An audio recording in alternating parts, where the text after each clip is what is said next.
Kyrie eleison.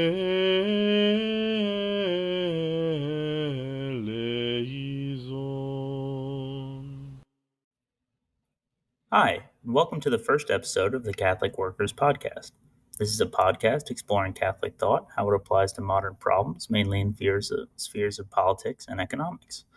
More so, it's going to be about how to apply Catholic thinking into direct action to actually affect change in local communities. In the upcoming episodes, we're going to give a background on some ideas in Catholic social teaching, and then we'll move into some practical areas in which Catholics might get involved in their local communities to push for change to better the communities around them. The first thing I want to talk about in this episode is just some ideas and themes that govern Catholic social thought, kind of as a guidepost to how we're going to explore these issues and talk about economics and politics over the course of this podcast. I'm hoping that this is going to be a collaborative endeavor rather than me talking into the void, that some actionable items might come from this and that this might spur people to organize in a way to actually push for some of these changes. With that in mind, let's go over some basic ideas of Catholic social teaching. One of the first is subsidiarity. So this is the principle that the lowest level of organization is meant to handle the problems that it's able to handle.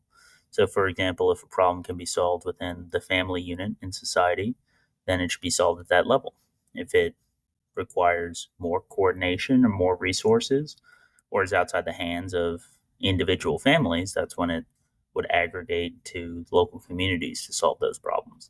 If those are still inadequate, you might elevate it to something like a state in the United States and then up to the federal government. The idea is to, as much as possible, have as much local control and the people on the ground making those decisions. The next tenet is worker ownership. The idea is that property should be widely distributed, including ownership over production rather than concentrated in the hands of a few. And this has been talked about by a few popes in multiple encyclicals about the ills of the concentration of capital in a few hands, and how it thwarts individuals being able to be independent and families being able to be independent if the means of production are owned by only a few people. Next, and this I think is one of the most important ones, is the idea of human dignity. This idea is that the human person is central to Catholic teaching, and that any of the goals we're trying to accomplish, economic, political, or otherwise, are meant to serve human beings and respect each person's inherent dignity, um, because they were created in the image of God. So that's important to keep in mind whenever we're discussing policy aims. It can be easy to forget about why we're doing something or what the point of doing something is. And so it's always important to bring it back to the fact that we're trying to make people's lives better. We're trying to increase the dignity of the people with the lowest amount of dignity around us. And finally, another idea in Catholic social thought is that it's family centered.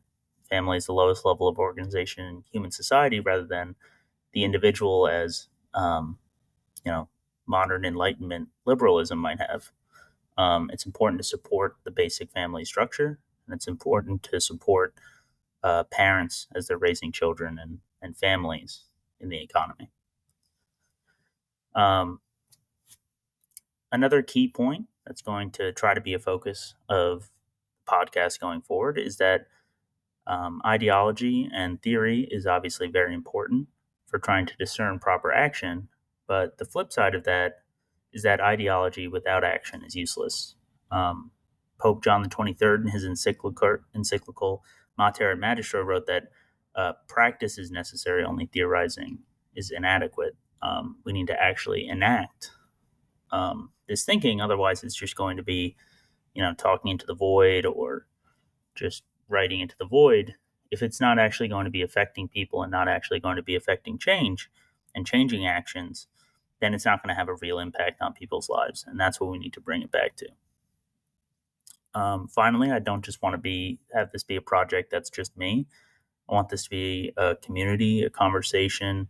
I want to set topics that I think are interesting, but also that the community thinks is interesting, so that we can have this be a collaborative space, um, so that we can come up with real Catholic solutions to practice our faith in the economic and political spheres in ways that support people and families and the lowest among us. So, over the course of this entire podcast, I'm hoping to discuss Catholic social teaching, how it relates to economics and politics. This is going to delve into how this is kind of a third way between socialism and capitalism. It's similar in socialism to some ways because the means of production are owned by workers, but it's also similar to capitalism in that it still has a respect for private property. So it's a little bit of a blend of both. It's a little bit of neither.